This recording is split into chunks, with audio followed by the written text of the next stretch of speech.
On the channel previously, I've discussed the issues surrounding Duke Nukem as a franchise and the sad state of things. Many point to Duke Nukem Forever as the moment the series spectacularly collapsed, but I'd argue it's only one of the issues that led to that situation. I could talk for hours about Duke Nukem Forever, its awful development cycle, and how the game is more disappointing than outright awful, but that's not what I'm here to talk about today. No, today I'm going to be shifting my focus to the next move made by Gearbox. With Duke Nukem Forever in the rearview mirror, many expected Gearbox to relaunch the franchise or offer a new outing that would move the series along. That never came. In the years after 2011, fans of Duke Nukem lay in wait for even a whisper of what the franchise would be doing next. As time passed, that enthusiasm faded, and as the 20th anniversary of Duke Nukem 3D approached in 2016, many even wondered if Gearbox would do anything to acknowledge that milestone. Surprisingly, they were actually cooking something up. Randy hadn't forgotten about Duke Nukem, and under his gaze, Gearbox announced Duke Nukem 3D World Tour 20th Anniversary Edition, say that 3 times when you're drunk, in September of 2016, the game releasing in October 2016. It came with some bold promises, a stack of new features, and the promise of Duke Nukem 3D on modern platforms. It should have been the first step on the road to reviving Duke Nukem, yet all of these years later, it stands as a weird moment in the franchise's history. Derided by hardcore fans, seemingly forgotten by Gearbox, and generally treated as the nail that sealed the coffin shut on Duke as a franchise. How did we get here, and how did a celebration for the most beloved game in the series turn into such a sour moment?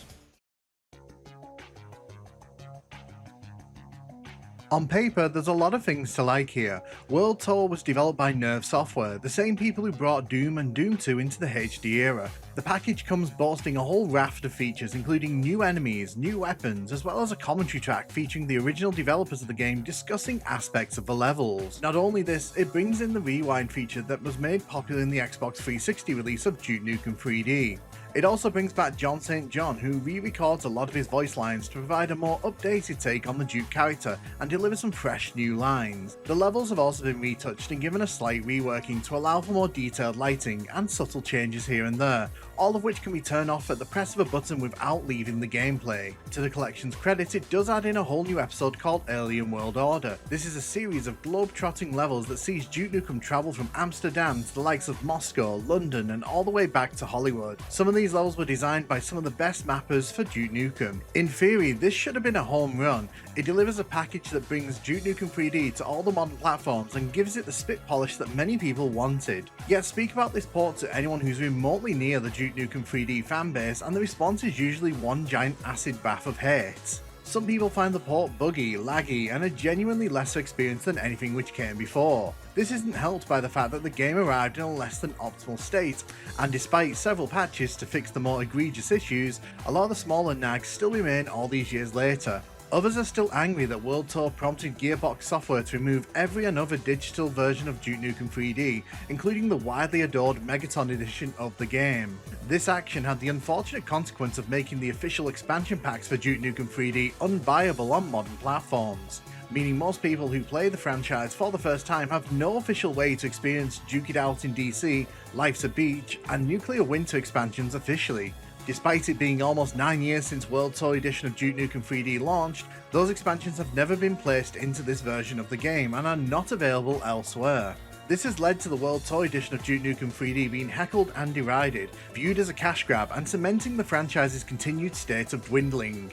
It's even referred to in some circles as the cursed Randy edition of Duke Nukem 3D, yet the game received a mostly enthusiastic critical response when it launched, and I'd argue that many who have purchased this version of Duke Nukem 3D probably don't share those harsh views.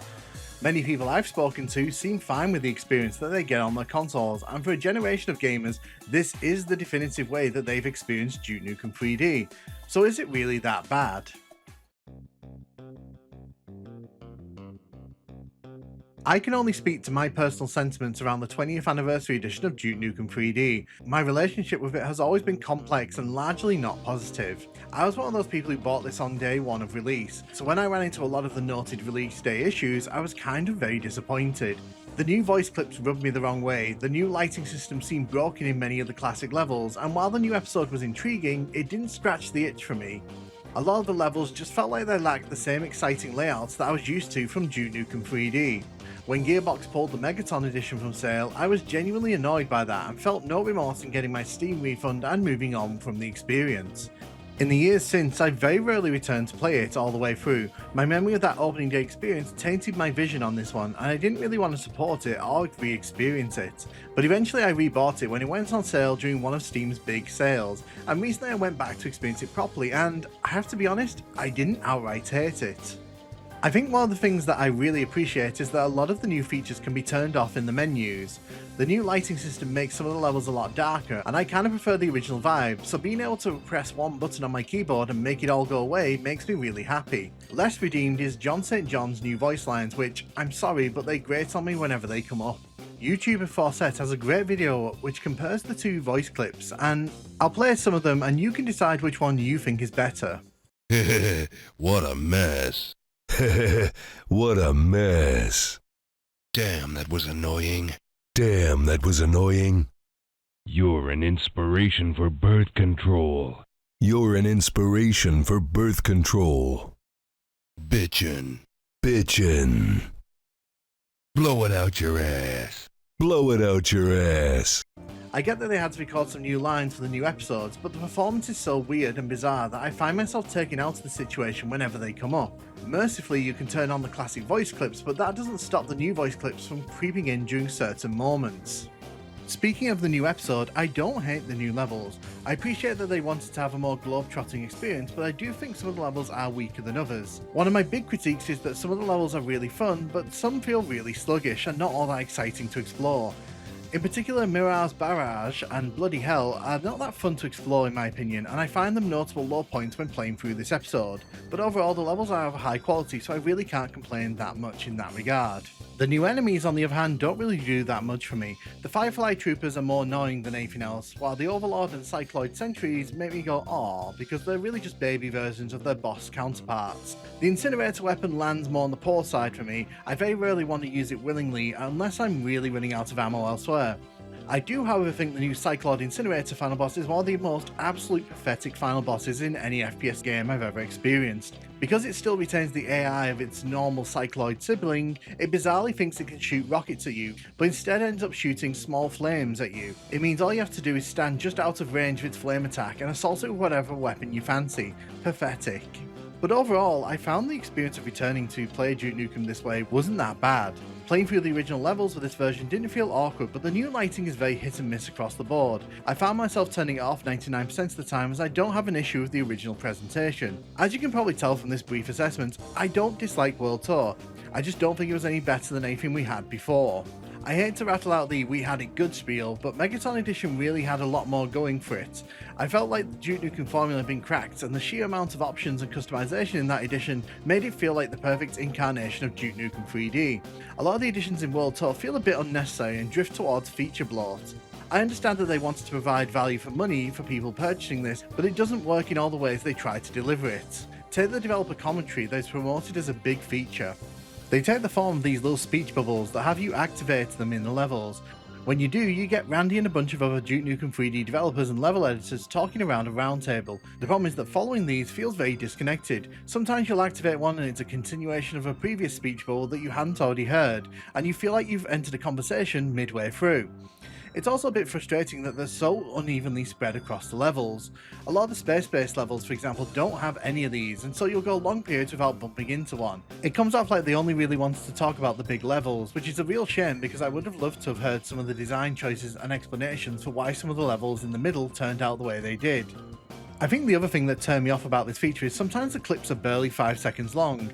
I turned on the commentary feature because I wanted insight. I wanted to hear the thoughts of those who made the game and helped craft it to be what it became, yet it feels like they don't really want to do that outside of the opening level. It just feels half-hearted and weirdly implemented. Looking around as to why we've never got expansions to World Tour, it seems that Randy answered this one back in 2020 when he told Love Laugh Leslie, "I keep putting my thumb on that scale, this is a publishing project." He indicated that the publishing team felt the content in the expansion was too divisive and not what they wanted to put out, even though Randy was pushing back and stood behind Duke Nukem 3D and Forever's content. I'll leave it up to you to decide if you believe that or not, but I feel it's kind of a weak excuse. My overall sentiments towards this edition of Duke Nukem 3D have softened over the years, but not enough to ever truly recommend it. The way it pushed every other edition to the sides and arrived in such a sorry state soured the room on this one, and almost 10 years later, the game still has that negative perception around it. I personally don't use this edition to play Duke Nukem 3D, and if you're on PC, there are plenty of other options available that offer a more rounded and just overall better experience. If you're playing on consoles, then it's the only show in town, and to be honest, it isn't really that bad, it's just mildly frustrating at points. It's a shame because what should have been the definitive edition of Duke Nukem 3D feels more like a hollow attempt to extract what little goodwill remained in the franchise to make profit on it. As for the future of the port, it's very hard to predict. 2026 will mark the 30th anniversary of Duke Nukem 3D, and I suspect that there will be an attempt to cash in on the franchise again. Whether that means a big update for this version, or more likely, a new port will be pushed out to capitalise on the name value, is up to the bean counters over at Take-Two. If I was a betting man, I probably wouldn't expect anything else to happen with this version. I feel like there are better options on the table, and it genuinely wouldn't surprise me if someone like Night Dive Studios were brought in to offer a new take. Overall, I feel that Duke Nukem 3D World Tour failed in the eyes of Duke Nukem fans, and the way it touched down left a sour taste in the mouths of those who wanted this to be something special. I do think that some of the harsher comments about it are slightly unfair because what is here is fun and playable, if very flawed, but it also stands as a monument to how mishandled the series has become. It's been left to rot on the vine and Duke Nukem fans have generally moved past it. Given that this was the last thing that Duke Nukem as its own franchise delivered, that's kinda sad.